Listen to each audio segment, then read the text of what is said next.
전국의 미세먼지 농도가 나쁨 수준을 보이겠고 수도권과 중부지방 일부는 매우 나쁨 단계까지 오르겠습니다. 중부지방은 대체로 흐린 가운데 빗방울이 떨어지겠고 남부지방은 구름이 많이 끼겠습니다. 내일 아침 기온은 서울이 4도 등 전국이 영하 3도에서 영상 8도로 오늘보다 5도에서 8도 정도 높겠습니다. 낮 기온은 서울이 11도 등 전국이 7도에서 17도로 오늘보다 3도에서 5도 정도 높겠습니다. KBS 제1라디오 저녁종합뉴스 지금까지 아나운서 김윤지 이상훈이었습니다.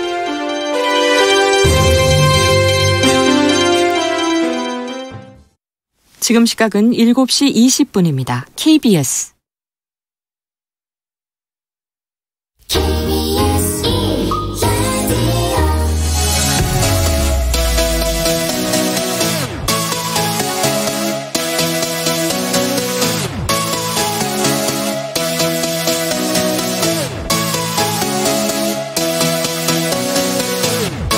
KBS 열린 토론.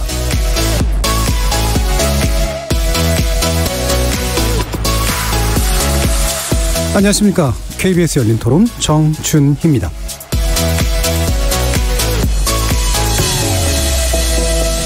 KBS 열린 토론 매주 월요일은 정치의 재구성으로 만납니다. 막판 협상에 물꼬를 트느냐, 물러섬 없는 대치가 계속되느냐.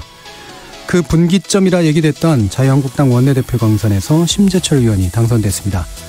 싸워본 사람이 싸울 줄 안다면서 강력한 대여 투쟁을 주장한 인물답게 당선 후 첫 일성은 예산안 추진 스톱해라, 4+1은 안 된다, 다시 협의하자였습니다. 일단 문희상 의장과 여야 3당 원내대표가 만나서 내일 예산안과 민생법안을 처리하고 패스트트랙 법안은 정기국회 상정하지 않는 합의가 도출됐긴 했는데요. 한국당이 이 모든 합의의 전제라고 보이는 이 정기국회에서의 필리버스터 철회 결정을 유보한 또 상태이기 때문에 예산안 협상을 보고 결정하겠다는 의총 결과가 또 주목되고 있습니다. 도무지 협상의 미학을 기대하기 어려운 국회, 과연 한국당 신임 원내대표의 등장이 향후 정국에 미칠 영향은 무엇인지 정치의 재구성에서 짚어보겠습니다. KBS 열린 토론은 여러분들과 함께 만듭니다. 문자로 참여하실 분은 샵 9730으로 의견 남겨주십시오. 단문은 50원, 장문은 100원에 정보 이용료가 붙습니다.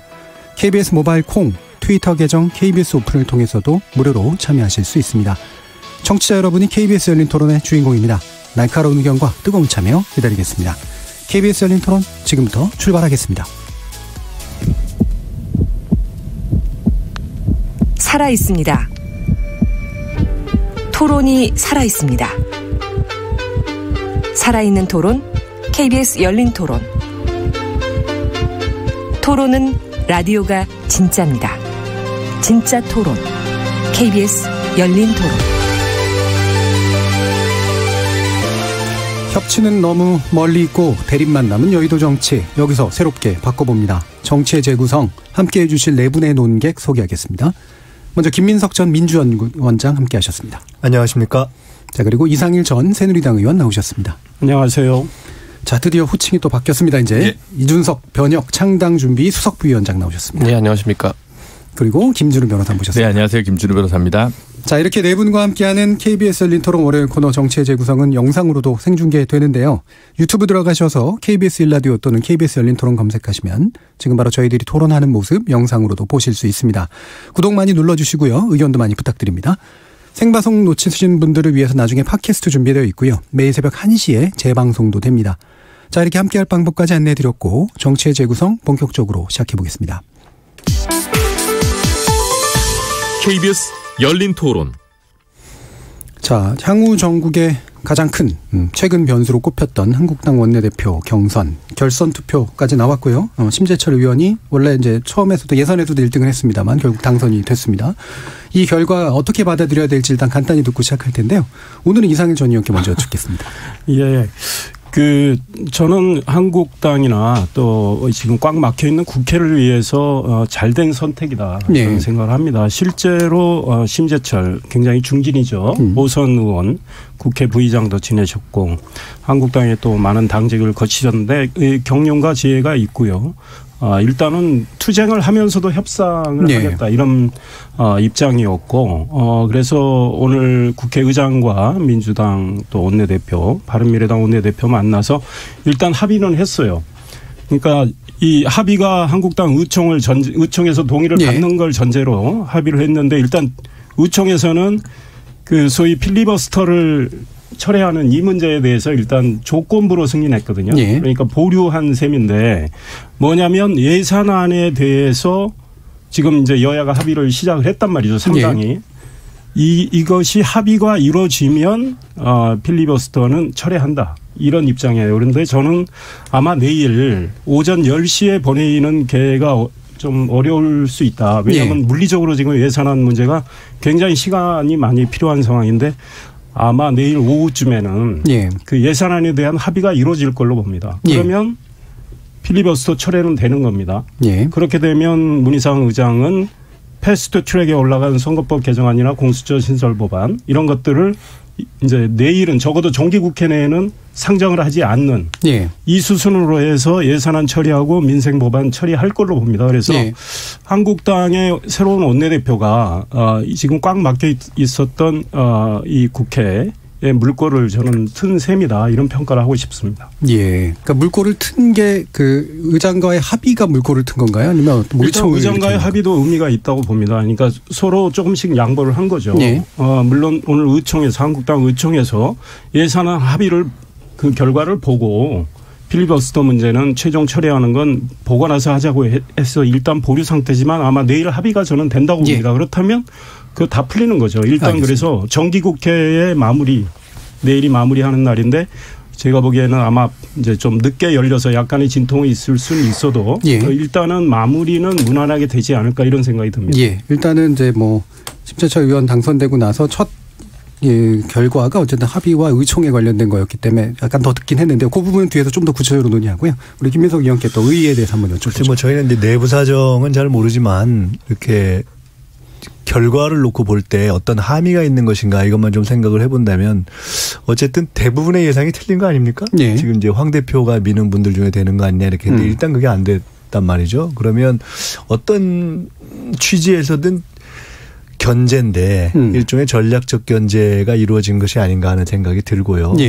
두 가지 측면이 있을 수 있다고 봅니다. 하나는 어쨌든 기존의 나경원 원내대표가 끌어온 것도 그렇고 또 황 대표가 지금까지 보인 모습과 앞으로 행사할 수 있는 어떤 지도력에 있어서 어떤 전략적인 효율성이라든가 어떤 투쟁을 효율적으로 걸어가는 데 있어서 조금 의구심이 있었던 거 아닌가. 의원들의 그런 불안감이 반영된 것이 아닌가 하는 생각이 하나가 들고 또 한편의 불안은 어쨌거나 물갈이에 대한 불안감이 반영이 되는 것이 아닌가라는 두 가지가 반영이 돼서 이러한 결과가 나타난 것이 아닌가라는 생각이 들어요.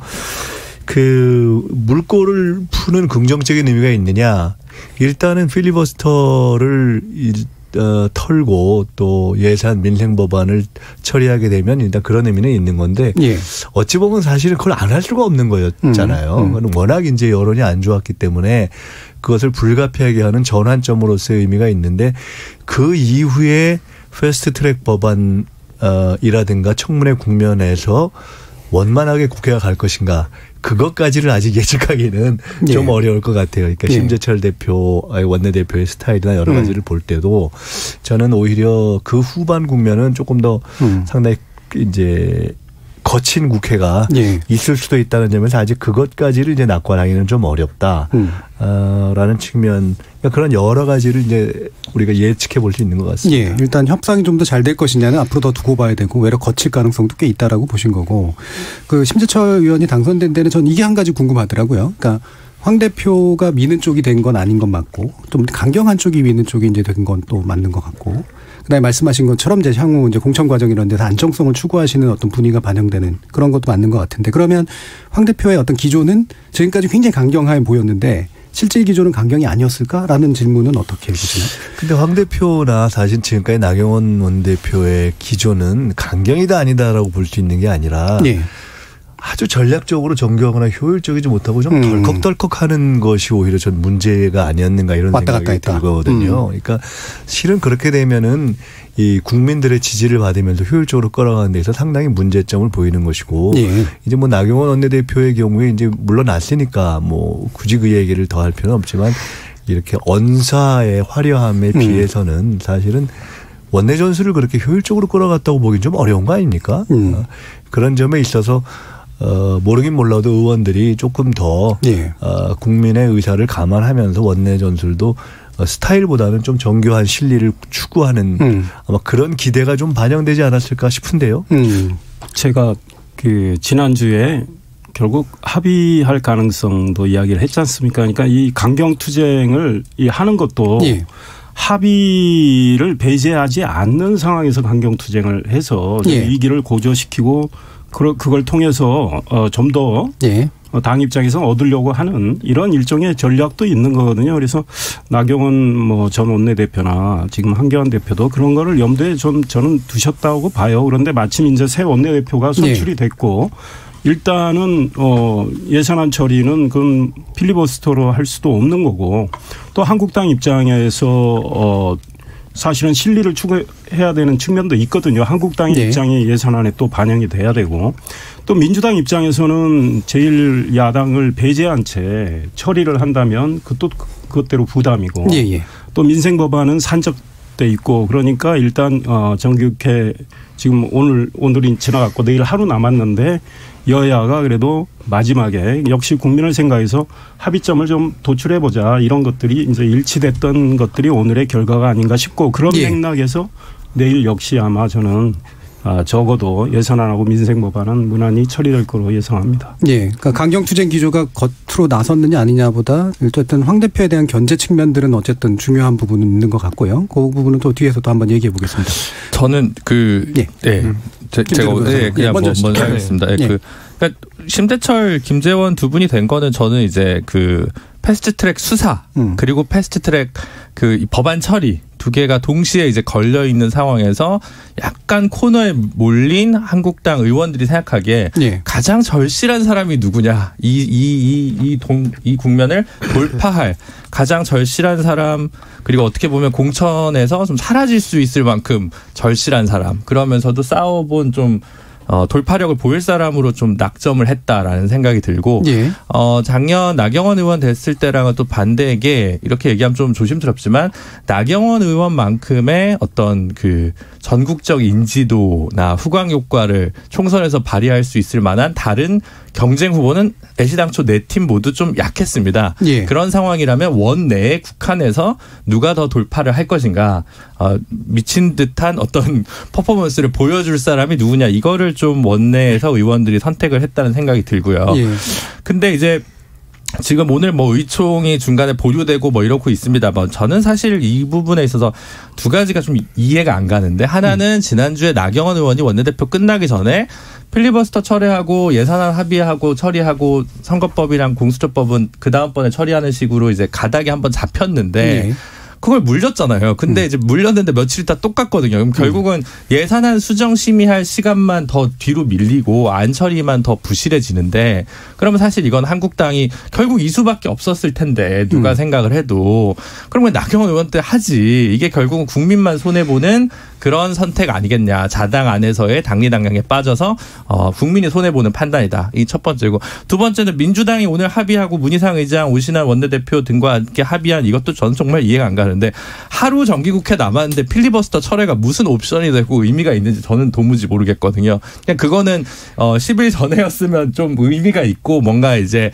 서로 간에 양보해 될 수 있는데 그냥 어차피 내일 하루인데 거기서 필리버스터 철회 보류 이런 얘기를 하는 것 자체가 내일 그냥 그래서 예산안에 마음에 안 들면 직권상정하면 그럼 필리버스터 하시고 그러면 그냥 그 다음에 바로 임시국회 열면 별로 효과적이진 않거든요. 근데 민주당은 뭐 때문에 또 필리버스터 철회에 그렇게 또 이렇게 좌고우면하고 주저하는지 저로서는 좀 이해가 안 간다. 이런 좀 말씀을 드리고 싶습니다. 알겠습니다. 이준석 수석 부위원장님. 사실 지난주 금요일에 이제 나경원 대표가 마지막 협상을 제시했을 때 그때 국회의장실에서 합의하고 그다음에 바로 결렬됐을 때 그 카운터 파트너를 쓴 오신환 원내대표랑 제가 같이 있었어가지고 기억하는데 사실 당내에서의 모인사의 추인에 대한 반대로 인해가지고 이렇게 부결된 것으로 알고 있는데 저는 사실 그 국면이 지금까지 이어져가지고 사실 나경원 원내대표에게 마무리할 기회마저 주어지지 않았던 것 그거 자체는 한국당 내 내분 상황을 표현하는 것 같다 이렇게 생각하고요.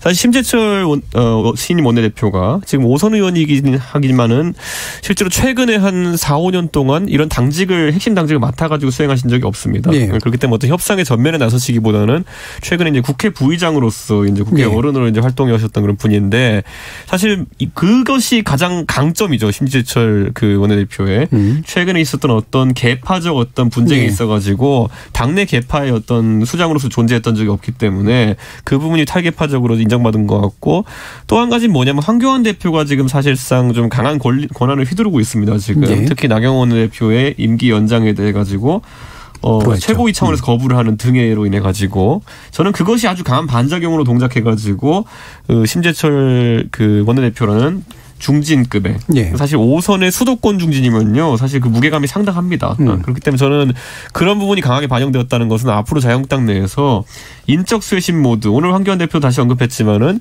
그 본인이 단식할 때 50% 인적 쇄신안이 나온 것에 대해 가지고 그 이상도 할 수 있어야 된다는 취지로 이제 말을 했는데 저는 그런 부분에 대해 가지고 강한 반발이 예상되는 것이 사실 작년에도 이인영 원내대표가 이제 사실 원내대표로 당선될 때 많은 분들이 그 이인영 원내대표는 바로 이제 친문 직계라고 보기도 어려운 분이고 그렇기 때문에 다른 분들이 이제 많은 분들이 김태년 의원이죠. 그 당시에 지목했던 적이 있었는데 그때도 예상과 다른 결과가 나왔던 것이 결국 선거법 개정안이나 아니면 또다시 이제 물갈이론이라는 것이 대두되는 과정 속에서 거기에 부담을 느끼는 의원들이 적극적으로 밀어줬다는 해석이 있었는데 저는 이번에도 아마 그 심재철 의원을 몰아주는 상당한 표심은 그런 쪽으로 작동하지 않았을까. 왜냐하면 이게 제2멸친이라고 보기에는 지금 황교안 대표가 지금 나가는 인적쇄신의 방향이라는 것이 그 해당 의원들이 봤을 때는 사당화에 가까운 것이 아니냐라고 인식할 수 있는 부분이 있었다. 저는 이렇게 봅니다.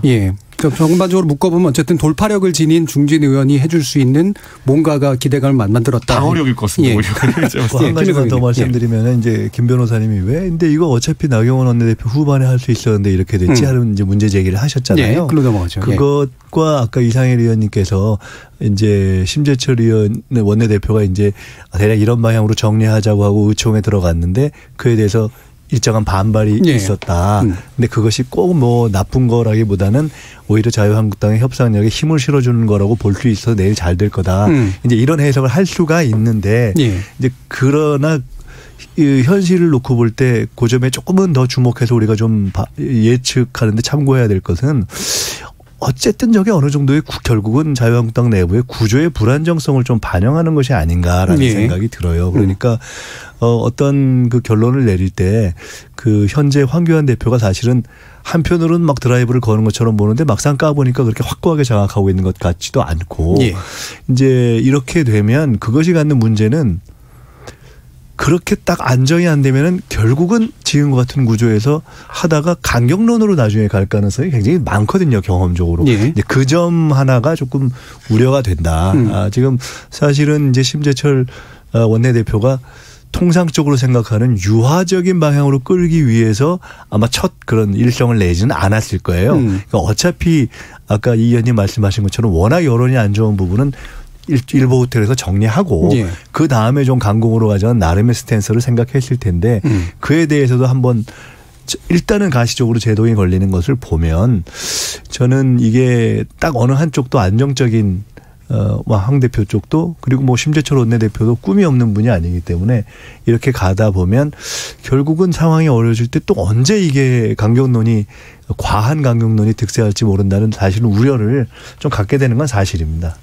근데 선거제도, 그러니까 이 패스트트랙 국면 푸는 데까지는 요 리더십으로 갈 텐데 이번에 그 원내대표 표의 분석을 좀 하다 보면 황교안 리더십이 총선까지 갈 수 있을 것인가 말 것인가 혹은 이견을 갖고 있던 분들이 약간 균열의 가능성이 있네? 예를 들면 뭐 일부에서 얘기하는 뭐 황교안 대표님 불출마론 벌써 이렇게 얘기 나오는 거나 비대위론도 다시 오히려 뭐 구상을 해볼 여지들이나 상상력들을 줬다고 생각하죠. 근데 저는 이제 그런 것들이 실무화 되건 안 되건 그건 어떻게 보면 1월 달 이후에 어떤 정세가 아닐까 싶고 지금은 일단 국민들 기준으로 볼 때도 빨리 좀 이 패스트트랙 그 법안들이 어떻게 잘 처리되느냐가 뭐 먼저 우선순위이긴 하겠죠.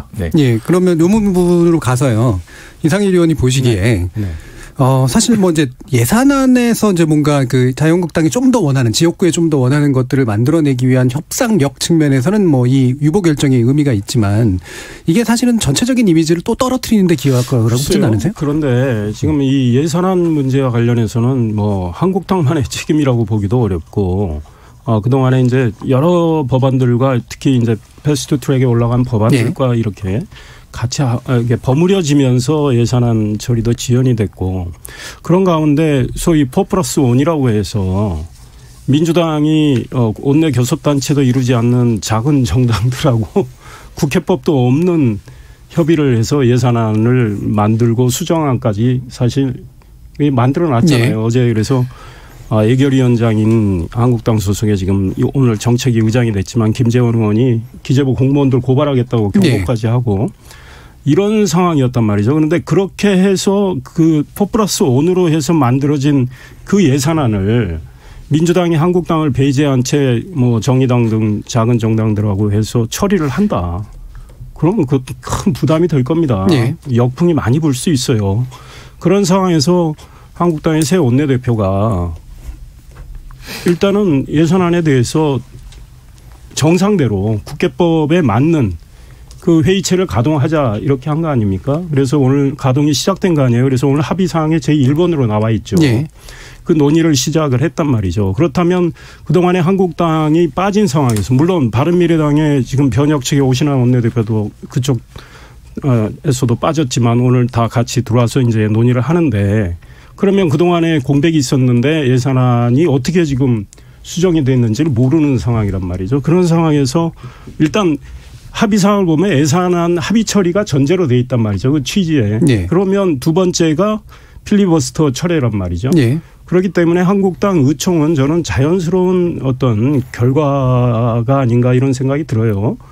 결국은 뭐 한국당 속셈이 예산안과 관련해서 당의 입장을 좀 더 반영하자 이런 것도 있었겠지만 어차피 예산안 합의 처리하고 나서 필리버스터를 처리하는 거기 때문에 이 문제에 대해서 오늘 의총에서 보다 더 확실하게 그거를 의미를 뒀다. 그리고 그래서 새로 선출된 원내대표에 대한 어떤 뭐 의원들의 강경파 의원들의 목소리가 그 원내대표의 뜻을 저지했다는 이런 차원으로 저는 해석하기는 어렵지 않느냐.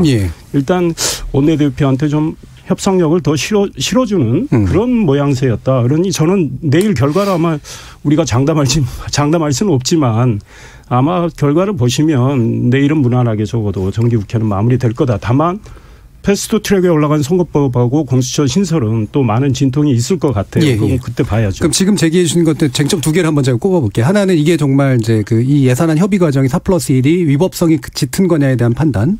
두 번째로 현재 의총이 사실은 살짝 뒤집어 준 게 실제 대화 협상량에 도움이 될 것이다라고 보시는 판단. 이거에 대해서 의견 한번 여쭤볼게요. 네, 김민석 의원님. 글쎄요. 두 번째 거 일단은 결론부터 말씀드리면 저도 내일 예산안 될 거라고 저는 봅니다. 그러니까 시비는 있겠지만 그걸 갖고 자유한국당에서 예산안 갖고 또 내일 뭐 전체적인 판을 흔드는 정도로 가지는 않을 것이다. 이건 의원들도 그렇고 아마 또 새 원내대표의 첫 작품인데 그럴 것이라고 보고요. 그 법적인 걸 떠나서 사실은 예산안이 이제 늘 시한을 넘겨서 그리고 이 상당히 보기 안 좋은 어떤 모습을 쭉 가지면서 왔었기 때문에 이것이 여야 합의 특히 뭐 제1야당이 참여한 가운데 그런 합의로 시한 내에 처리되는 것이 바람직하죠. 저는 일단 그것이 좋다고 보고요. 그렇기 때문에 지금까지 뭐 누구의 책임을 떠나서 가령 자유한국당이 예산안 그 논의에 잘 참여하지 않았기 때문에 이렇게 될 수밖에 없었던 것이 아니냐라고 얘기할 수 있으나 그런 걸 떠나서 저는 다시 이렇게 논의하는 게 좋다고 봅니다. 다만 이 과정에서 그 4+1 문제에 대해서 제기하는데 그거를 뭐 법적으로 문제가 있다, 뭐 법적이 없는 걸 이렇게 했다라고까지 얘기할 일은 아닌 것 같아요. 왜냐하면 어쨌든 뭐 예산안이라는 게 예결특위에 회부한다. 회부해서 처리한다라는 거 외에 다른 어떤 세부적인 규정이 있는 것이 아니고 수정 동의안이라는 것도 뭐 의원들이 50명 이상 참여해서 하면 되는 것이고 또 이것도 지금 자유한국당과의 정상적인 논의가 안 되는 상황에서 막 그냥 손 놓고 있을 수는 없는 것 아닙니까? 그렇기 때문에 나머지의 정파들이 논의를 해온 것이고 또 지금 이미 이제 새로운 합의를 통해서 같이 논의하기로 했기 때문에 지금까지의 논의를 최대한으로 살리고 또 당장 내일 처리하려면 아무리 4+1이 의미가 있냐 없냐 하더라도 어떻게 다 제로로 놓고 내일 통과를 시키겠어요. 그건 이제 불가능한 얘기이기 때문에 이제는 그런 이해 위에서 처리를 해나가면 될 것 같다라는 생각을 합니다. 저는 아까도 얘기했지만 이게 필리버스터가 하루짜리라서 아무 무기가 안 돼요. 그래서 그냥 내일 처리된다고 저는 생각하거든요. 10일 전이거나 뭐 일주일 전이었으면 문제인데 자유한국당이 오히려 선명성을 내세우다가 스스로 예산안 심의에 적극적으로 관여할 수 있는 권리를 스스로 걷어찬 것이다. 그게 그동안 며칠을 끌어온 것이고 그게 혹시 행여 국민들에게 좀 피해가 간다거나 이러면 그건 자유한국당 의원들이 반성하거나 국민들 앞에 사과할 문제라고 생각해서 뭐 큰 쟁점이 저는 사실 될 거라고 생각하지는 않습니다. 그래서 뭐 어떻게 되든 그러니까 논리적 구조가 어떻게 연역되든 간에 이상일 의원님 말씀대로 내일 다 처리가 되지 않겠냐라고 생각을 하는데 다만 이제 그 유치원 3법이 그 순서랑 이런 것들 때문에 조금 문제가 될 것 같긴 하거든요. 그래서 지금 선거법 같은 경우나 공수처법 같은 경우는 아마 지금 분위기 봐서는 내일 상정될 것 같지는 않은데 유치원 3법은 지금 부의를 해야 될 테니까 아마 유치원 3법까지는 내일 통과될 수밖에 없지 않을까라고 보여지는데요. 네. 그러니까 저는 이렇게 보는 거죠. 그 틀이 두 가지가 있죠. 보통 예결위에 간사들끼리 모여가지고 협의하는 틀이 하나 있을 텐데 자, 그렇다면 이제 바른미래당이 문제됐던 것이 예결위 간사로 지상욱 의원이 있는데 지상욱 의원의 간사로서의 권한을 인정하지 않고 소위 말하는 당권파라는 사람들이 협상에 넣기 위해 가지고 그걸 무시하고 만든 게 스포+1 조직입니다. 그렇기 때문에 저는 이거 자체가 앞으로 국회에서 교섭단체 위주로 흘러가는 틀 자체를 이제는 민주당이 자신들의 덩어리와 거기에 자신들이 협조하는 덩어리만 묶어가지고 예산을 처리하겠다는 시도를 한번 보여준 것이기 때문에 굉장히 안 좋은 선례를 낳을 수밖에 없다 이런 생각을 하고 예를 들어 어떤 당이 불참하기로 간사가 결정하거나 원내대표가 결정하면은 그 당이 통째로 협상에 빠질 수 있겠죠. 근데 그 당 내부에 또 분열을 획책하기 위해 가지고 민주당이 네가 따로 들어와라 이렇게 해서 전 원내대표들 들어오게 하고 이렇게 하는 거는 사실 근거가 없는 그런 형태의 협상인 건 맞고요. 그건 바른미래당의 현실에 관련된 건데. 그렇죠. 근데 그 현실적으로 이 4+1이라는 게 왜 생겼나를 따져보면 그거거든요. 사실 선거법이나 이런 걸 엮어가지고 당권파가 소수이긴 하지만 그 당권파의 입장을 반영해가지고 다수를 맞춰보려는 민주당의 시도였기 때문에 저는 뭐 한다는 건 뭐 이해하겠지만은 굉장히 이거는 앞으로 나쁜 선례로 남을 수 있는 것이기 때문에 여기에서 이루어졌던 각종 개수 조정이라든지 아니면 법에 대한 협의라는 것은 기왕 이제 자유한국당이 조건부지면은 협상에 복귀하겠다고 한 이상 어느 정도 원점에서 재검토해야 되는 것이 아니냐. 그것이 아무리 시간이 하루 이틀로 촉박한다 하더라도 저는 이건 아주 안 좋은 선례로 남을 가능성이 있다. 다수당 또는 1당과 군소 집합 몇 개가 모여가지고 다수만 이룰 수 있으면은 예산안이라는 중차대한 사안을 뭐 법에 정해지지 않은 그런 조직으로 이끌어갈 수 있다는 거는 저는 국회 운영 원칙에 따라서 이건 아주 안 좋은 선례다. 이걸 인식한다면은 민주당이 원점 재검토해야 될 부분이 있을 거다 이렇게 봅니다. 알겠습니다. 그러면 김재원 의원이 지금 이제 정책위 의장에 선출됐잖아요. 그러면서 기재부 공무원들 고발하겠다고 지금 얘기를 했습니다. 이건 가능성이 있는 얘기인가요? 아니, 전 별로 없다고 보고 그리고 그 한국당 황교안, 나경원, 이제 김재원 다 이제 법조인 출신인데 이렇게 뭐 수사하기 부족하면 맨날 고발하겠다고 하는 거는 법률가 정치인의 좀 안 좋은 예라고 생각이 들고 뭐 저도 변호사지만 하여튼 지금 한 50명 가까이 되나요? 국회의원 300명 중에 법률가가 확실히 좀 숫자를 좀 제한해야 된다. 법률가가 너무 많은 것도 이 정치로 풀어야 될 걸 맨날 고소고발로 이제 위협하고 협박하고 이렇게 가다 보면 정치가 정치답게 혹은 원내 정치가 더 발전하지 못하는데 하나의 걸림돌이 되지 않나 이렇게 좀 생각을 하고 있습니다. 어제 시점에서는 의미가 있는 이야기였죠. 그러니까 어제 시점에서는 그러니까 오늘 협상이 안 되고 있던 시점. 협상이 안 되고 있었고 어제까지도는 한국당의 나경원 원내대표가 임기를 갖고 있었으니까. 그러나 어제 시점에서 왜냐하면 이미 뭐 우리 이준석 전 최고도 이야기하셨지만 4+1의 어떤 불법성 문제, 국회법 정신에 어긋나는 건 분명해요. 그리고 예결위에서 예산안을 다루는 거 아니겠습니까? 그런데 예결위에 속해 있지 않은 분들이 또 했고 교섭단체 중심으로 국회법이 가동되게 돼 있는데 그것도 어긋났고 그러니까 어제 김재원 의원이 예결위원장으로서 이제 경고를 했던 거고요.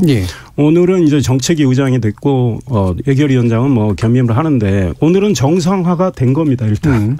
그래서 교섭단체에 속한 3당 간사들이 지금 예산안을 논의를 하고 있습니다. 그러니까 소위 4+1에서 다뤄진 것도 뭐 논의가 지금 되고 있는 걸 알고 있어요. 그런데 이제 그거를 인정하는 문제에 대해서는 논란이 있어요. 그러니 그건 민주당 안으로 집어넣고 논의를 하자는 게 한국당과 지금 바른미래당의 입장입니다. 그래서 아마 저는 그렇게 들어가서 할 수 있다고 보는데 아마 내일 제가 보기에 오전까지 합의는 쉽지 않을지 몰라요. 네. 그러나 뭐 오후 늦게까지라도 계속 논의를 해서 합의가 된다면 어제 김재원 의원이 말한 그 고발 이야기는 네. 내일 합의된 시점에서는 불필요한 이야기가 되겠죠. 네, 이거는 한마디만 말씀을 드리고 싶은데 이제 제가 아까 말씀드렸듯이 우리가 이제 예산을 시한 내에 그리고 교섭단체 참여한 가운데 원만하게 하는 것이 당연하게 좋은 거 아닙니까?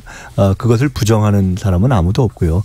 다만 현재의 상황이 그것이 이제 진행 안 되는 상황에서 그럼 그 또한 어떻게 할 것인가 하는 고민 속에서 이제 진행된 것이고 지금 이제 원만하게 다시 하기로 됐기 때문에 다만 아까 말씀하신 것처럼 어제의 시점에서 이제 김재현 의원이 정치 공격, 정치 공세로서 제기하는 것은 있을 수 있죠. 당연히 뭐 제1야당 입장에 있을 수 있으나 그 방식과 타겟을 그 참여한 그 공무원들한테 법적으로 고발하겠다 겁박하는 방식은 국회의원들이 자기가 못 푼 문제를 가지고 그거를 공무원들을 갖고 겁주고 이러는 건 사실 국회의원들의 오히려 체면 문제가 아니냐. 저는 이 문제에 대해서는 앞으로도 이런 방식으로 접근하는 거는 조금 안 좋은 것 같다는 생각이 듭니다. 제가 그 4+1과 관련해서 정말 중요한 문제, 그러니까 이미 안 좋은 선례의 문제를 떠나서 또 하나 소위 민주당과 정의당, 뭐 민주평화당, 대한신당, 바른미래 당권파 이분들이 예산안을 가지고 논의를 했잖아요. 네. 그래서 뭐 어떤 거는 증액을 하고 어떤 건 감액을 했을 텐데 회의록이 전혀 남아 있질 않아요. 도대체 어떤 정당의 의사가 어떻게 반영이 됐고 이런 걸 아무도 모릅니다. 그냥 숫자만 가지고 싹싹 바꿔놨단 말이죠. 근데 그거는 원래 국회 오래된 여러 관행이지 않습니까? 그러니까 어제가 있었던 예외적인 상황처럼 묘사하시면 청취자분들이 헷갈리실까 봐. 아닙니다. 예결위 안에서 소소위를 구성해서 그렇게 해왔어요. 소소위로 들어가게 되죠. 소소위에 그러나 이제 예결위 소위에서는 다 이제 의사록도 남아 있는데 소소위에서 그렇게 하는 걸 많이 국민들도 문제 제기를 하고 우리 정당도 그에 대해서 이렇게 하면 안 되겠다 해서 기록을 남기고자 했어요. 합의까지 했다 또 올해 그게 되질 않았는데 그렇다면 그 기록에 남기자는 것도 민주당도 찬성을 했던 겁니다. 그런데 이번에 4+1은 전혀 어떤 논의가 이루어졌는지를 당사자 빼고는 아무도 모른다. 이 국민의 세금을 이렇게. 이게 4+1의 문제입니까? 아니면 국회 관행의 문제입니까? 그러니까 4+1에서 이것까지 벌어졌으니까 그다음에 예결위에 속해 있는 소소위에서 이렇게 해온 관행도 저는 문제고 이건 고쳐져야 되겠죠. 그래서 회의록을 남기기로 합의해놓고 여야가 합의해놓고 바로 다음 날 안 지켜버렸단 말이죠. 그건 그것대로 지적을 받아야 되는데 4+1에서 논의된 거를 어느 누구도 아무도 알 수 없는 구조. 그게 이제 어느 정도 4+1에서 결정된 것들이 아마 민주당 안으로 들어가서 아마 오늘 또 줄다리기 하고 있을 텐데 앞으로 이런 안 좋은 선례들이 계속 진행이 되면 안 되겠다. 그러니까 이거는 반드시 우리가 교훈으로 삼아야 되겠다 이런 생각합니다. 이제 근본적으로 그건 이제 뭐 예산심의 투명성이라든가 소소위의 회의록을 남기는 문제를 어떻게 할 것인가 하는 차원에서 접근한다라는 것은 저는 뭐 의미가 있다고 보고요. 다만 그것과 지금 현재 4+1에 있어서의 논의가 그렇게 이루어졌다라는 것과 연계해서 공무원들 고발한다라고 얘기하는 것에 대한 비판은 좀 별개의 문제 아닌가.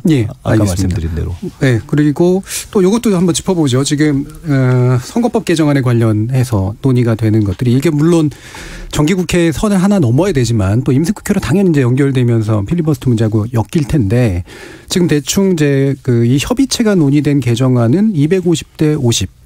비례대표 50이죠. 그다음에 연동률 50%까지가 유력하다라고 하는데 이게 실제로 이런 식으로 좀 진행이 될 것 같으신가요? 김재룡 변호사님 제일 잘하실 것 같은데. 지금 이제 아직 4+1에서도 최종적인 안은 조율이 되지 않았고 이제 그 민주당이 지금 내놓고 있는 협상 카드는 사실은 한국당까지 합의할 수 있는 수준까지 염두에 두고 좀 이야기를 하고 있다 보니까 4+1에서도 그냥 확 이렇게 합의가 되고 있지 않은 상황 같습니다. 지금 쟁점은 250석의 지역구 그리고 50석의 비례대표 그러니까 현행 그 공직선거법에 비하면 이제 3석 정도 비례가 늘어나는 건데 사실 지난 그 19대랑 비교하면 19대 때도 54석 정도였어요 비례가. 근데 지금 47석이거든요. 그러니까 뭐 그렇게 대단하게 비례대표가 늘어난 건 아닙니다. 근데 준연동형으로 해서 연동률을 50% 한다는 게 이제 개혁이라고 부를 수 있는 포인트인데 다만 현재 민주당은 그 연동률 50%가 적용되는 의석의 상한도 50석 중에 25석만 하자. 그리고 25석은 그냥 병립형으로 하자. 그래서 50%에 또 50%를 더한 좀 이상한 좀 안을 좀 제시를 하고 있고 거기에 대해서는 바른미래당 김관영 전 원내대표께서는 이제 반대한다라고 입장을 밝힌 상황이고 그래서 그 부분 아직 진전이 없다고 보이고요. 그 외 기타의 좀 부수적인 쟁점으로 석패율 제도를 계속 둘 거냐 말 거냐 그리고 석패율 제도를 둔다면 패스트트랙 원안에는 권역별로 하기로 되어 있는데 어차피 75석에서 50석으로 비례 의석이 준 상황이라면 이걸 그냥 전국 단위로 하는 것이 좀 더 타당하지 않겠냐 뭐 이런 정도가 의론되고 있는 상황인 것 같고 아직 확고하게 뭐 결론이 난 것 같지는 않습니다. 네.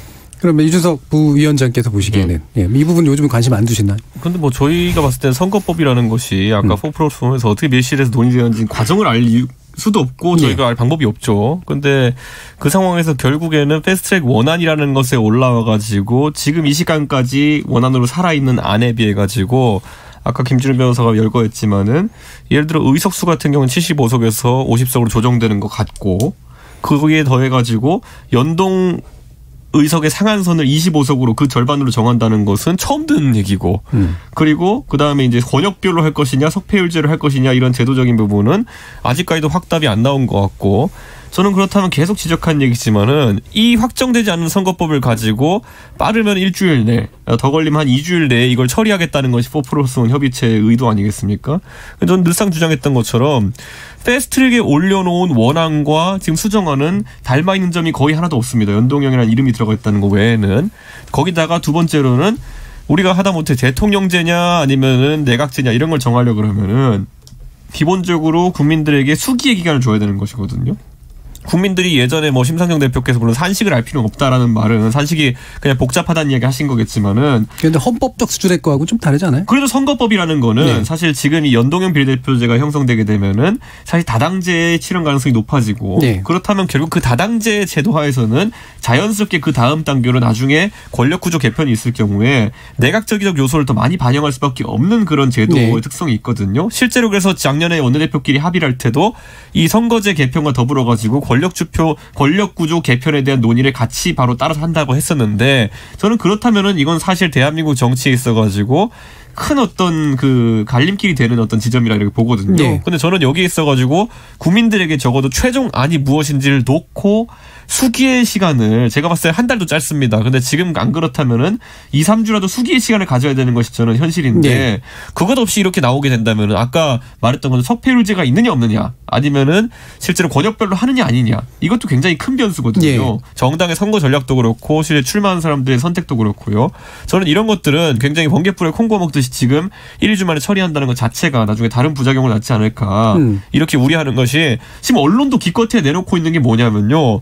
특정한 어떤 개수 조정을 통해서 이런 선거제가 되면은 지난 그 선거에서의 각 당의 3당의 득표율을 기반으로 해가지고 예상 의석이 어떻게 된다. 이 정도의 산술적인 개념으로만 이걸 받아들이고 있거든요. 근데 저는 이번에 지금 만약 4플러스1에서 협의되는 안이 방금 김준우 변호사 설명하는 것 같다면은 굉장히 큰 변화가 일어날 수 있습니다. 저는 그렇기 때문에 이걸 수기의 기간을 거치지 않는다면은 굉장히 지탄받을 일이 많을 것 같습니다. 저는 접근이 맞는데 틀린 로 해가지고 225대 75의 의석에 대해서 국민들이 사실은 비례대표가 너무 많다라고 반발하신 것 같아요. 그래서 50석으로 준 것 같거든요.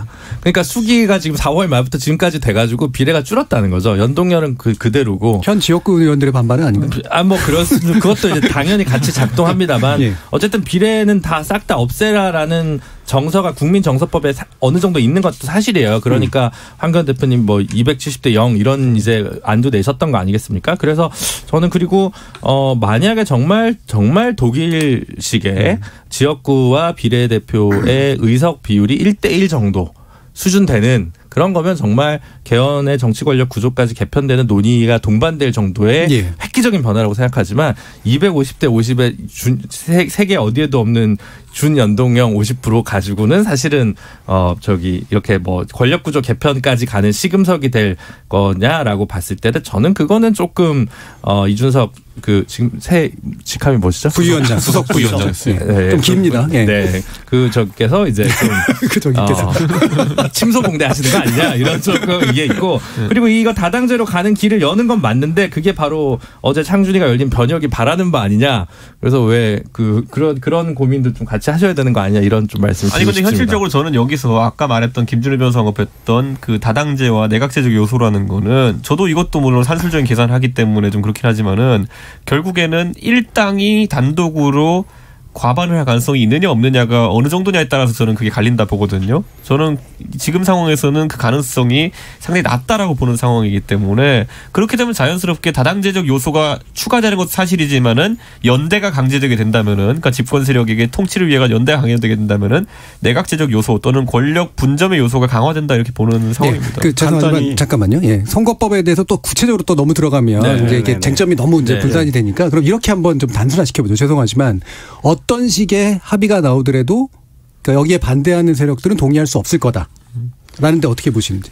그러니까 사실은 국민 입장에서는 저는 이거 도대체 어떻게 내가 찍는 표가 어떻게 반영이 돼서 국회의원 의석에 이렇게 나중에 결정이 되도록 하는지를 모르는 상황. 지금 특히 이번에 국민들은 도대체 선거제도 어떻게 바뀌는지 전혀 모르고 있는 것 같아요. 게다가 우리 김준우 변호사 이야기하셨지만 세계 유례 없는 준연동형까지 만약에 들어간다면 우리 선거제도 이건 국민들이 잘 모르는 선거제도를 만드는 결과인데 이런 면에서 정치권 전체의 성찰이 필요하다. 그다음에 간단히 심플하게 외국 이야기를 한다면 미국 대통령제 하죠. 상원 하원 비례대표 없습니다. 다 소선거제로 지역구만 뽑습니다. 그다음에 연동형 하는 나라는 다 의원 내각제나 이원 집정부제예요. 그러니까 개헌 이야기가 나온 건데 이건 복잡하니까 그대로 국민들이 참고만 하시면 일단 하시는 게 좋을 것 같고. 근데 영국은 그다음에 소선거주가 전체인데 완전한 의원 내각제잖아요. 그렇죠. 아니 영국은 좀 그렇지만 대부분 연동형을 하는 나라 중에 대통령제는 없어요. 예, 뭐 그런 면은 있고요. 예. 그런데 이제 일단 우리의 지금 논의되는 이 선거제와 관련해서 국민들은 지금 잘 모르는 문제. 그러니 저는 앞으로 이제 임시국회가 다시 열리겠죠. 예. 그러면 우리 제 정당들이 이거 정말 공청회 한번 열고 또 우리 정당의 대표들이 나와서 토론도 치열하게 해서 일단 국민들이 좀 아실 수 있는 이런 기간을 좀 드리는 게 좋겠다. 물론 17일 날 예비후보 등록을 하니까 시간이 좀 없어 보이는 건 사실이지만 이에 대해서 일단 좀 더 정확히 아시는 게 좋을 것 같고요. 결국은 이 문제도 저는 합의를 어떻게든 해야 된다. 저는 합의될 가능성이 커졌다고 봅니다. 왜요? 뭐 진통이 있겠지만 만약에 민주당 입장에서도 지금 이해찬 대표도 계속 합의는 강조하고 있어요. 그런데 한국당도 원내대표단이 바뀌었고 해서 한국당 입장에서도 한국당을 배제한 채 한국당한테 아주 불리한 선거법 개정안이 일방적으로 처리될 수가 있어요. 물론 한국당이 필리버스터 할 수 있죠. 그러나 필리버스터를 무한정으로 할 수는 없는 거거든요. 그다음에 제가 보기엔 필리버스터보다 더 효과적인 소위 저지 수단이라면 오히려 수정안을 내는 게 더 낫겠다. 필리버스터 하면 저 일정 임시회를 쪼개기 한단 말이죠. 임시회를 하루만 딱 연다. 그럼 하루밖에 필리버스터 못 하잖아요. 그럼 다음에 열면 처리해야 되니까. 그러면 수정안을 내서 저지하는 게 맞죠. 수정안을 무제한으로 낸다면 민주당도 합의해야 되겠죠. 그래서 요약할게요. 이제 합의한다면 저는 어떻게 되느냐. 지금 현실적으로 250대 50 왜 지금 호남에 있는 의원들이 의석수 줄이는 걸 절대 반대하니까. 결국 호남 안 줄이는 걸로 지금 대충 합의가 된 것 같아요. 소위 4+1에서 4+1을 국민이 아시기 쉽게 만든다면 저는 범여건이라고 표현하고 싶어요. 짧게 해주시면. 그래서 지역은 3개밖에 안 줄이는 거죠. 그다음 비례는 3개 늘리는 거고 이거를 하기 위해서 지난 거의 1년가량 동안 1년 안 됐지만 이 난리를 쳐왔는데 좋아요. 그러면 이제 비례 50석을 준연동형을 하는데 정의당이나 작은 정당들은 50석의 전체를 50% 반영하는 준연동형을 하자는 거고. 그러니까 너무 자세한 설명 이제는 필요 없을 것 같고요. 민주당은 그거 절반만 50% 적용하자는 거고 한국당은 그 50석의 연동형, 준연동형을 20%만 반영하자는 거예요. 그러니까 제가 보기에는 그 정도면 합의가 가능하다. 합의 가능성이 있어요. 그러니까 굉장한 진통이 있겠지만 저는 합의 처리되리라고 보는데 그 과정에 대해서 제 정당들이 정말 국민들께 정말 소상히 설명하고 소위 말해서 부족했던 점 사과할 건 사과하고 이런 과정이 있었으면 좋겠다. 합의 가능성은 의외로 있다. 대신 사후라도 뭔가 동의를 구해야 된다 이런 말씀. 김민석 의원.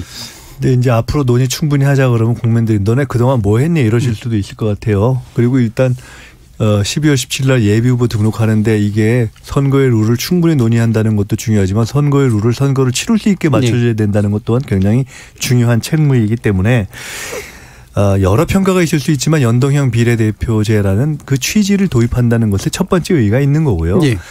그 225대 75냐 250대 52냐는 현실적으로 아까 우리 김 변호사께서는 그 비례대표 숫자가 너무 많다라는 국민적 의견이 있는 거 아니냐라고 말씀하셨지만 오히려 이 법안을 통과시키는 데 있어서의 지역구를 줄이기 어려운 그런 현실이 반영된 거죠. 그리고 의석수를 계속 늘리자고 오히려 이제 여러 정파에서 얘기했지만 민주당도 그렇고 국민적 의견이 의석수 늘리기 어렵다는 거 아닙니까? 그것에 기초해서 전체 프레임을 짠 것이고 아까 왜 이렇게 합의도 안 된 걸 하느냐 했지만 합의하려면 할 수 있었지만 자유한국당도 있고 충분히 최종적인 합의의 선을 열어놓기 위해서 오늘까지 온 것이 아닙니까? 그렇기 때문에 저는 전체의 틀을 이 정도 하는 데서 첫걸음으로 보고 실험하고 또 그 뒤에 결국은 조금씩 보완해가는 길로 갈 수밖에 없다. 알겠습니다. 자, 그럼 시간이 많이 갔기 때문에 요거 하나만 이제 전반기에서 토론 정리하고 갔으면 좋겠습니다. 지금 추미애 법무부 장관 후보자 결국 이제 됐잖아요. 어떻게들 전망을 하시는지요? 좀 절친하신 김민석 전 절친하신 얘기하시면 좋을 것 같습니다. 글쎄요, 뭐 당위적으로 말씀드리자면 빨리 잘 인사청문회를 해서 통과되고 그렇게 해서 국민들이 관심을 갖고 있는 이 검찰개혁과 그다음에 지금 수장이 비어서 오랫동안 이 공백이 있었던 법무행정이 빨리 안정화되는 것이 좋겠죠. 굳이 다른 정치적 쟁점을 만들지 않는다면 그 개인적으로나 또는 정책적인 어떤 역량에 있어서나 청문회 통과에 큰 문제는 없을 것이라고 저는 보고 있습니다. 네, 이상현. 저는 내년 총선을 앞둔 시점에 여당 중진 의원, 여당 대표를 지낸 분을 법무부 장관으로 지명한다는 자체가 저는 문제라고 봐요. 법무부 장관이나 행자부 장관, 적어도 정당 소속이 아닌 분, 뭐 물론 친여 성향을 가졌다 하더라도 그런 분들로 하는 게 사실은 야당에 대한 예의고 국민에 대한 도리라고 생각하는데 대통령께서야 뭐 검찰 개혁을 명분으로 하지만 그게 뭐 검찰 장악인지 저는 개혁인지 계약인지 잘 모르겠습니다. 사실 계약에 가깝다고 저는 개인적으로 생각을 하는데 지금 대통령이 인사청문회에서 야당 반대로 청문보고서 채택 안 돼도 청문보고서 채택 요청 한 번 더 하고 그냥 임명 강행하면 되는 겁니다. 우리 현행법상. 이미 22명이 청문보고서 채택 없이 임명이 됐는데 그 수순을 그대로 밟으실 거다. 그러니까 국회는 어떻게 할 것 같으세요? 후보자는 결국은 장관이 되는 거죠. 국회는 야당은 저는 청문보고서 채택 안 해줄 가능성이 크다고 봅니다. 알겠습니다. 김준일 의원님. 저는 뭐 두 분이 다 얘기하셔서 오히려 하나만 패스트트랙 지금 앞두고 오늘인가요? 어젠가 갑자기 검찰이 공경수사권 조정에 대해서 갑자기 쪽지 예산처럼 의견서를 국회에 냈다는 게 지금 보도가 됐거든요. 4월 30일에 패스트트랙 타고 윤석열 검찰총장 취임한 지 한참 됐는데 검경수사권 조정 진짜 개혁 통과될 것 같으니까 이제 와서 쪽지 예산마저 검찰이 개혁안 의견안 내는 거는 정말 이상한 방안이라고 생각을 하고 그래서 여전히 검찰 개혁이 아직 갈 길이 멀구나 이런 생각이 드는 좀 지점이 있습니다. 이준석 수석부위원님. 사실 뭐 추미애 만약 장관 후보자가 장관이 된다고 하면은 많은 분들이 우려하는 것이 사실 그 수식어가 붙었던 것이 조국보다 더 센 사람이라는 수식어가 붙을 수밖에 없는데 과연 무엇을 할까라고 했을 때 검찰과의 전면전일 텐데 저는 최근에 논란이 되었던 것이 결국에 상설특검법에 따르면은 원래 지금까지 특검을 이제 국회에서 여야 합의로 이제 시작할 수 있었던 것이 특검이었는데 상설특검법에서는 국회나 아니면은 법무부 장관의 그런 어떤 판단에 따라 시작할 수 있게 되어 있어요. 그런데 만약에 최근에 이제 언급되고 있는 여러 가지 정치적 사건이나 아니면 정권의 앞을 쓰는 사건들에 대해 가지고 민주당이 계속 특검 얘기를 하고 있거든요. 그런데 그 특검이라는 것이 본인들이 임명한 검찰총장을 못 믿어서 특검하겠다는 것인데 만약 그 특검이 상설특검법에 의거해서 친여 성향 아까 이제 이상일 의원님 언급하셨던 여당 소속의 그 법무부 장관이 계속 발동하는 특검이라고 한다면은 사실상 공수처와 비슷한 역할을 할 수 있기 때문에 저는 견제가 필요하다는 이야기가 나올 수 있다. 그래서 저는 이번에 사실 다소 무리해 보이는 시점에 이렇게 추미애 장관 인선을 강행하는 것은 저는 그런 의도가 아니길 야당으로서 기원합니다. 일단 알겠습니다. 예, 여기까지 좀 듣고요. 또 후반부에서 논의할 것들이 좀 있으니까 한 번씩 얘기를 들어봤습니다. 자, 그럼 전반부 토론 진행되는 동안 청취자들이 보내주신 의견 들어보고 갈게요. 송아랑 문자캐스터. 안녕하십니까. 문자캐스터 송아랑입니다. 오늘 국회 상황과 관련해 청취자 여러분이 보내주신 의견 소개해드리겠습니다. 유튜브로 순빗소리님, 한국당의 꼼수 아닌가 싶은데요. 민주당은 국민만 믿고 가세요. 국민만 바라보고 공수처 설치, 선거법 개정. 훈님, 정말 민주당도 답답합니다. 한국당을 빼고 하면 안 되나요? 창섭리님, 한국당에 필리버스터 하라고 하는 게 맞습니다. 그래야 중도층이 총선에서 움직입니다. 문자로 6192님, 지금까지 여당을 비롯한 다른 야당과의 협의를 거부한 채 투쟁과 트집을 잡아왔던 한국당에 면죄부를 줘서는 정치 발전에 장애가 된다고 생각합니다. 3029님, 어차피 정기국회는 내일 종료됩니다. 급하게 임시국회 열어 처리 밀어붙이지 말고 한국당 포함해서 통 크게 협상판을 한번 벌이시지요. 유튜브로 진만수님, 지금까지 도대체 무슨 일을 했는지 입으로만 정치하는 자들은 없어져야 합니다. 문자로 0925님, 해는 서산해지고 시간은 임박하고 여야가 국민을 존중하여 건설적으로 해결하길 원합니다. 라는 의견 주셨습니다. 지금 방송을 듣고 계신 여러분이 시민 논객입니다. 계속해서 청취자 여러분의 날카로운 시선과 의견 보내주세요. 지금까지 문자캐스터 송아랑이었습니다. 뭐든지 이야기해. 날 이해시키려고 해봐. 서로의 대화가 하나 되길 기대해.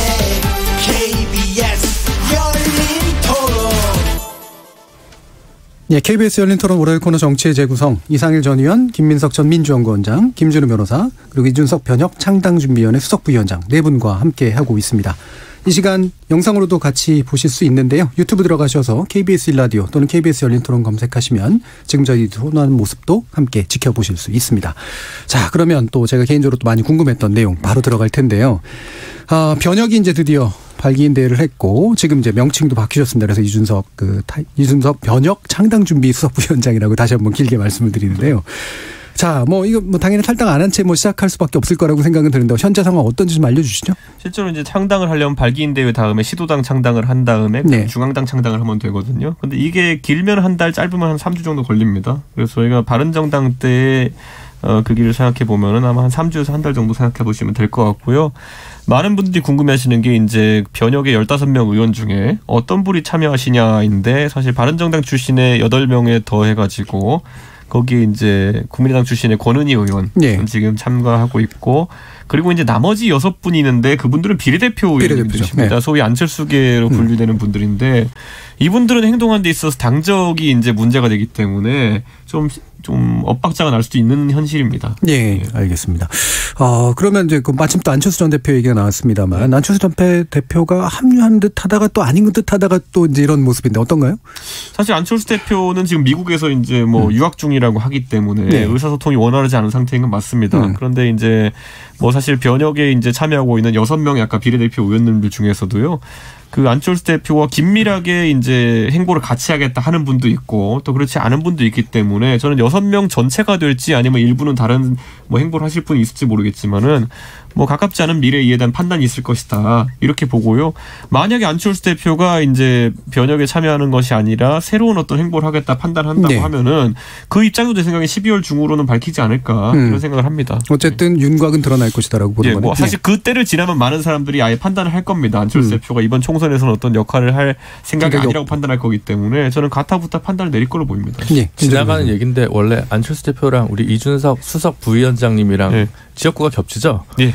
그렇습니다. 네. 교통정리가 필요한 공천심사가 힘들겠네요. 어차피 김준우 변호사가 좋아하시는 선거법 개혁에 따르면 저희 지역구가 없어집니다. 노원 가불병이 가불로 개편됩니다. 아니 그래도 이제 지역구 정리를 해주셔야 돼요. 물론 이제 안철수 대표님 오시면 네. 세종이든 종로든 어디든 나가시겠죠. 네.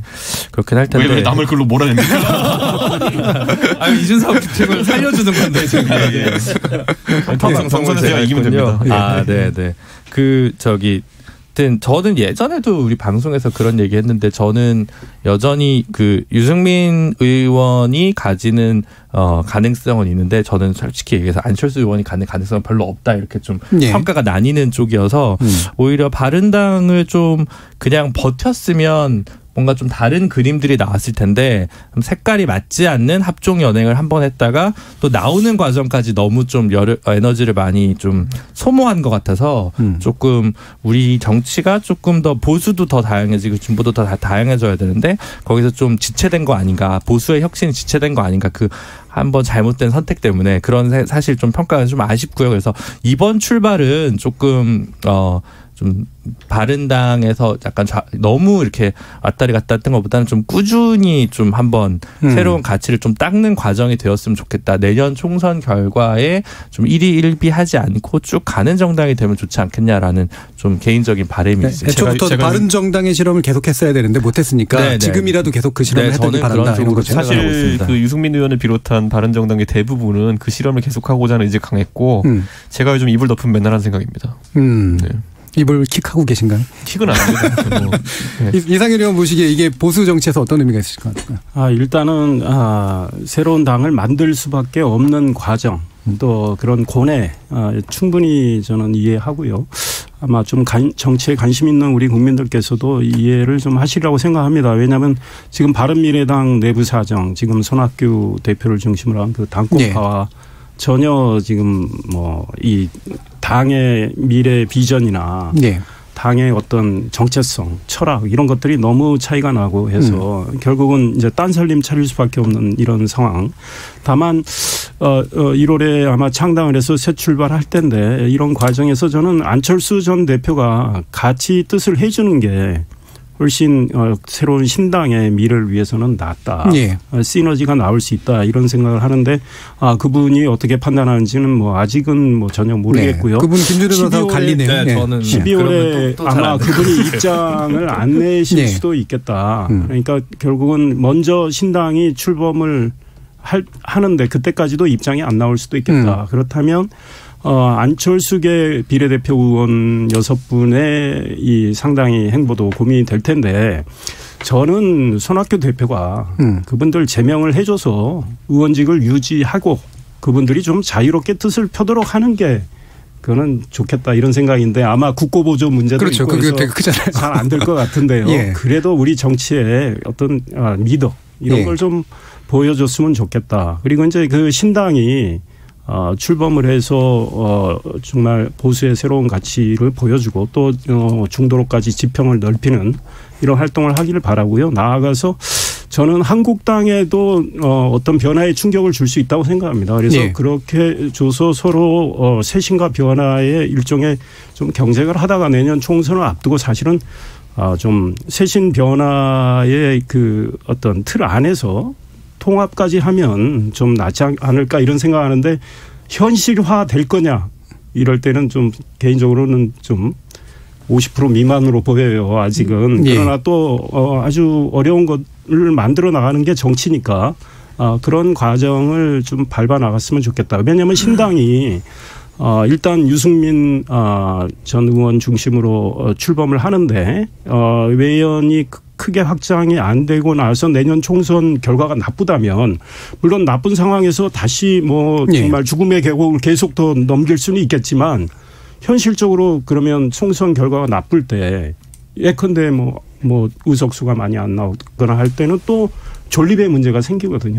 그래서 그런 멀리 좀 내다보고 이 보수의 전체의 어떤 변화 쇄신 그다음에 중도로까지 이 확장 그다음에 저는 진보의 좋은 가치도 받아들일 수 있는 열린 태도 이런 모습의 좀 좋은 정당이 하나 만들어졌으면 근데 한국당과 통합된 상황까지 가서 그렇다면 구성원들은 많이 바뀔 수도 있거든요. 이런 미래를 좀 설계를 하면 좋겠다 그러는데 모르겠습니다. 제가 이게 짧게만 한번 여쭈면 이게 죄송한 질문일 수도 있는데 새로 만들어지는 이 변혁과 같은 정당 보수 정당 그다음에 기존의 자유한국당 또는 제3의 합쳐진 정당 3개 중에 옵션이 있다면 뭘 선택하시겠어요? 저요? 이상희 의원. 제3의 합쳐진 정당 그게 제일 낫다. 선호한다고 생각합니다. 알겠습니다. 개인적으로. 김민석이. 저는 하여간 우리나라가 박근혜 전 대통령 탄핵 이후에 늘 저는 이렇게 보면서 안타깝게 생각하고 또 말씀을 기회 있을 때마다 드렸는데 제대로 된 좀 참신한 보수 정당이 하나 나와주는 것이 참 좋겠다. 그렇게 안 되는 것에 대한 안타까움을 갖고 있어서 하여간 그런 방향으로 갔으면 좋겠다는 생각이 하나가 있고, 근데 이번에도 보니까 이제 자유한국당을 염두에 둬서 앞으로 전체가 헤쳐 모일 수 있다. 단 전제는 뭐다 이런 말씀을 하시는데 현실 정치에 있어서 그런 게 뭐 갈 수 있죠. 그러나 그거를 염두에 두고 이렇게 수순을 놔두는 어떤 정치공학적으로 비치는 그렇게는 안 갔으면 좋겠다.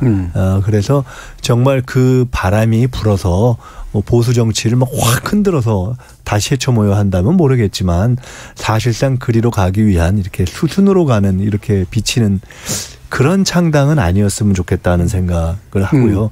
그래서 세상이 바뀌었기 때문에 작게라도 가치를 명확하게 하고 가면 어디서 바람이 불지 어떻게 하겠습니까? 예. 저는 그런 걸 좀 보고 싶고 안철수 전 대표의 경우는 사실 잘 모르겠습니다. 잘 모르겠고 본인이 기본적으로 대통령 후보에 다시 관심이 있는 분 아닙니까? 근데 고민을 많이 하다가 이번 총선에서 어떤 참여를 해서 뭔가 역할을 하는 것을 놓칠 가능성도 꽤 있는 거 아닌가 저는 개인적으로 그렇게 봅니다. 저희는 근데 사실 이번에 시도하면서요. 아까 김준우 변호사가 바른정당 때 길고 곱게 가지 못했던 것에 대해서 저희도 반성하는 부분이 있어가지고 이번에는 좀 말을 세게 하는 사람들이 앞에 섰습니다. 보면은 그 말은 뭐냐면은 지금 많은 분들이 통합에 대해 가지고 한쪽 길을 열어놓고 가는 것에 대해 가지고 굉장히 또 부정적으로 보는 분들이 있는데 저희가 앞에 내세운 게 지금 하태경 창당준비위원장이거든요. 사실 이분이 직설적으로 말을 하는 타입이고 실제로 이런 통합론에 있어가지고 상당히 강경한 부분을 갖고 있는 분이기 때문에 앞으로 그분에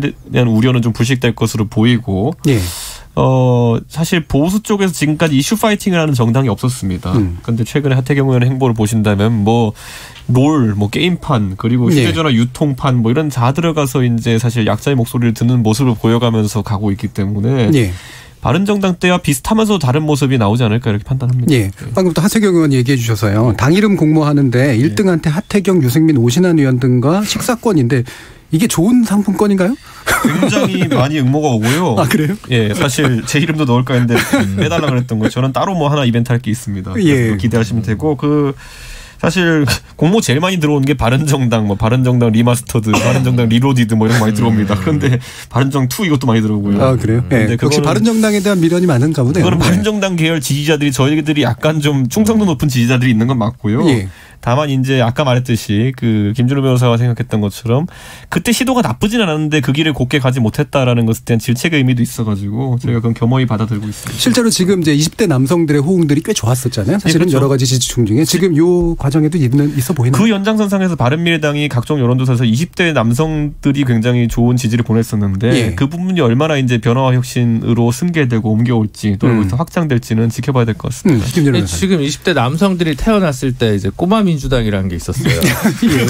한 분 한 분 되게 괜찮았는데 이제 결국 두 개로 쪼개져서 한쪽은 한나라당 재정구 의원 뭐 조순 시장 이런 분들은 한나라당으로 가시고 이제 노무현 전 대통령이나 뭐 이런 분들은 그 민주당 쪽으로 오게 되는 이제 그 과정이 있었는데 그게 사실은 대통령제 소선거구제 국가하에서 어떻게 작은 정치 실험들이 사실은 뭐 민주노총 기반의 진보 정당이 아니면 사실 실상 불가능하거나 일부 지역에 근거한 지역 정당 수준의 것이 아니면 전국 정당이 좀 어려운 게 현실이었는데 그래서 저는 왜 우리 뭐 과정 때문에 그렇다고 얘기하시지만 연동형 비례대표제에 그렇게 부정적이실 이유가 없는데 왜 그러실까 이런 생각을 좀 개인적으로 좀 하고 그다음에 이제 뭐 시간이 많지 않으니까 개인적으로는 그래서 어차피 그 지금 가장 소구될 수 있는 담론, 소구될 수 있는 계층 그리고 이제 이 정당의 실험에 좀 미래를 담보하기 위해서 뭐 저는 당명은 공정당이 제일 괜찮지 않을까. 공정당. 그냥 세 글자 공정당. 뭐 식사권 갈지 모르겠네.